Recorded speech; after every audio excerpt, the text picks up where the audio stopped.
অবিশ্বাস্যভাবে হঠাৎ করেই নাটকীয়ভাবে সিনেম্যাটিক স্টাইলে জুলাই সনদের বিরুদ্ধে কি ঘটেছে দর্শক, পুরো জাতি অবাক, হতাশ। দর্শক খবর, জুলাই সনদ বাস্তবায়ন আদেশ কেন অবৈধ নয়? হাইকোর্টের রুল। এর মানে কি অবৈধ? ঠিক আছে, রুলের জবাব দেন, বলেন যে অবৈধ। এরপরে বিএনপি সরকারের দিন গণনা শুরু হয়ে যাক যে বিএনপি সরকার অবৈধ। কারণ জুলাই সনদ অবৈধ হলে বিএনপি সরকার অবৈধ, এই নির্বাচন অবৈধ। চুপ্পুকে গ্রেপ্তার করতে হবে, কারণ জুলাই সনদ আদেশ জারি করেছে চুপ্পু, অতএব অবৈধ কাজ করার জন্য তাকে গ্রেপ্তার করতে হবে। এবং এই অবৈধ আদেশের ফলে অবৈধ যে নির্বাচন হয়েছে, সে নির্বাচনের মাধ্যমে যারা প্রধানমন্ত্রী মন্ত্রী হয়েছে তাদের প্রত্যেককে গ্রেপ্তার করতে হবে। এবং এই রুলের উপর ভিত্তি করে শেখ হাসিনাকে প্রধানমন্ত্রী বানিয়ে দিতে হবে। তাহলে বিএনপি কোন ফাঁদে পড়েছে বুঝতে পারছেন?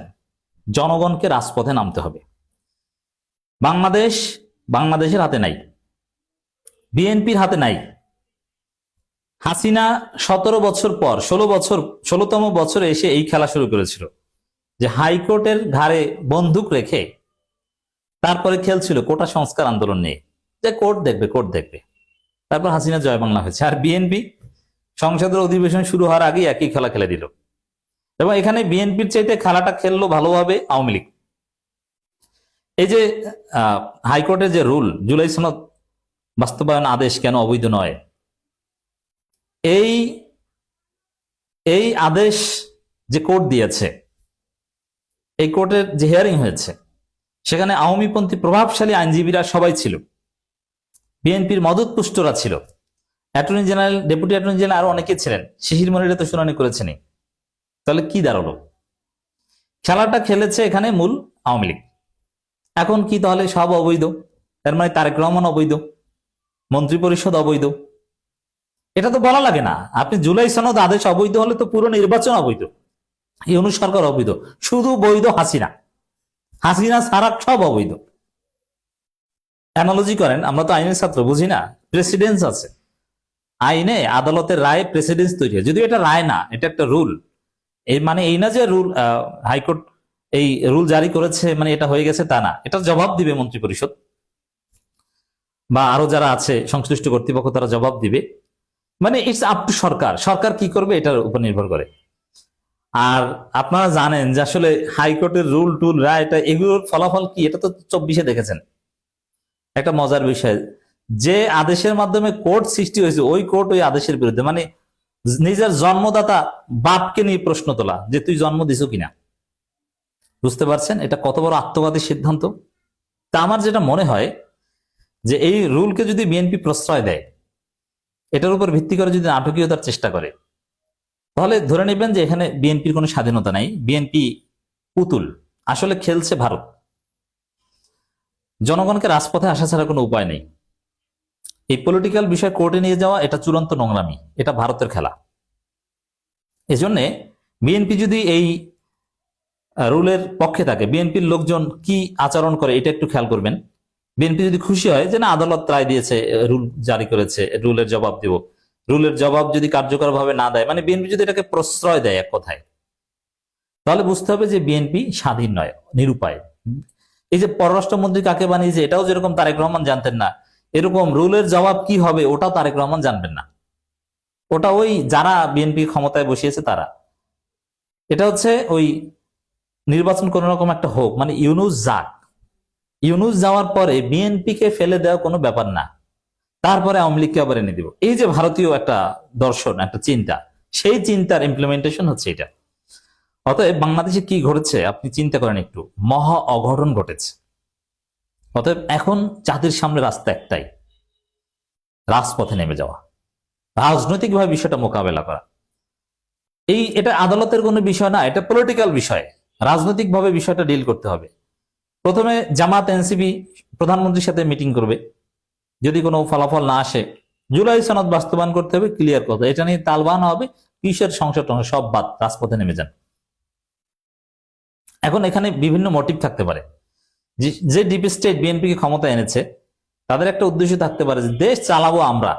বিএনপিও তো 2 দিন পর এমনিতেই ক্ষমতাচ্যুত হবে, জাস্ট নির্বাচন একটা দেই, বিএনপি কে ব্যর্থ করা 1-2 ব্যাপার। এই যে রুল জুলাই সনদ অবৈধ, গণভোট, এটা করলে তো বিএনপি সরকার এমনিতেই অবৈধ হয়ে যায়, এটা কে না বুঝে। তারপরে বিএনপি সরকারকে লাঠি দিয়ে ফেলে দিয়ে ক্ষমতা নিয়ে নেবে সেনাবাহিনী বা অন্য কেউ, তখন তারা চালাক 5 বছর, তখন আওয়ামী লীগ, বিএনপি, জামাত সবাই সমান সমান হয়ে যাবে, মজা না?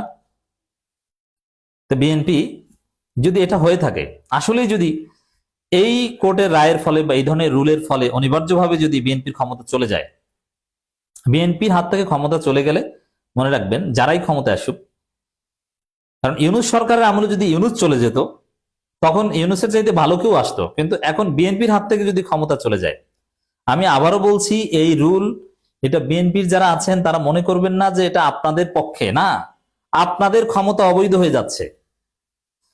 এই যে জুলাই সনদ বাস্তবায়ন আদেশ কেন অবৈধ নয়, এটা আসলে যদি অবৈধ হিসেবে ঘোষণা এস্টাবলিশড হয় শেষ পর্যন্ত, তাহলে বিএনপি সরকার কমপ্লিটলি অবৈধ সরকার, কোনো ভিত্তি থাকে না, বৈধতা থাকে না, একমাত্র বৈধ হচ্ছে হাসিনা। আর বিএনপির হাত থেকে যদি ক্ষমতা চলে যায় তাহলে আপনি নিশ্চিত থাকেন, তাহলে আওয়ামী লীগ, বিএনপি, জামাত সবাই সমান সমান হবে, আর মূল ধোলাইটা খাবে বিএনপি।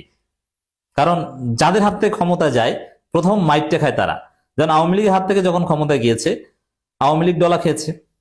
তো এবার যদি বিএনপির হাত থেকে ক্ষমতা যায় তাহলে বিএনপি ভয়াবহ বিপর্যয়ের মুখে পড়বে। এবং 2006 সালে 111 সরকারের মূল মাইটটা কিন্তু খেয়েছিল বিএনপি। কেন? কারণ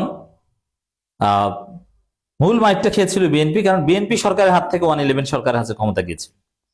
এখন মজার বিষয় যে বিএনপি এই আত্মঘাতী কাজ নিজেরাই করছে। এই যে রুল, হাইকোর্টে যে রুল অথবা এগুলো তো বিএনপির মদত ছিল, কিন্তু বিএনপি আত্মহত্যা করছে আমি দেখতে পাচ্ছি। জুলাই জাতীয় সনদ বাস্তবায়ন আদেশ, গণভোট অধ্যাদেশ কেন অবৈধ হবে না তা জানতে চেয়ে রুল জারি করেছে হাইকোর্ট। রুলে সংবিধান সংস্কার পরিষদের সদস্য হিসেবে শপথ কেন অবৈধ হবে না তাও জানতে চাওয়া হয়েছে। মানে কি দেখছেন? সংবিধান, জামাতের এমপিরা, জামাতের এমপিদের গ্রেপ্তার করেন, তাহলে বিএনপি কেন শপথ নেয় নাই? এটা যে বিএনপির মেটিকুলাস ডিজাইন, তারা শপথ না নিয়ে এখন কোর্টের মাধ্যমে বলাচ্ছে যে এটা অবৈধ, বুঝতে পারছেন? অথচ পুরো নির্বাচনই তো তাহলে অবৈধ হয়। এটা এই সিম্পল বিষয় কে না বুঝে?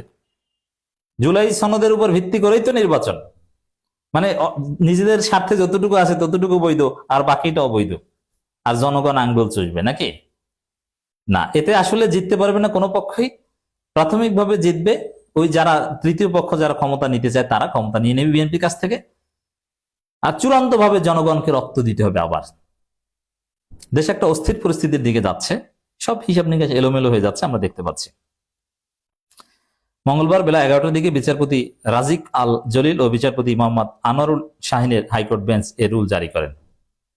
এই রুল হাসিনার আমলে যে দুইটা ঘটনা, মানে কোটা বৈধ সেই রায় এবং রাজাকারের নাতিপুতি, এটা যেরকম আওয়ামী লীগের জন্য আত্মঘাতী ছিল, এই রুল ওরকম বিএনপি সরকারের জন্য আত্মঘাতী, লিখে রাখেন। আমি এখানে জুলাই সনদ নিয়ে উদ্বিগ্ন বিএনপি সরকার নিয়ে। আর বিএনপি সরকার গেলে জামাতও বিপদে পড়বে, বিএনপি সরকার ক্ষমতা থাকবে না।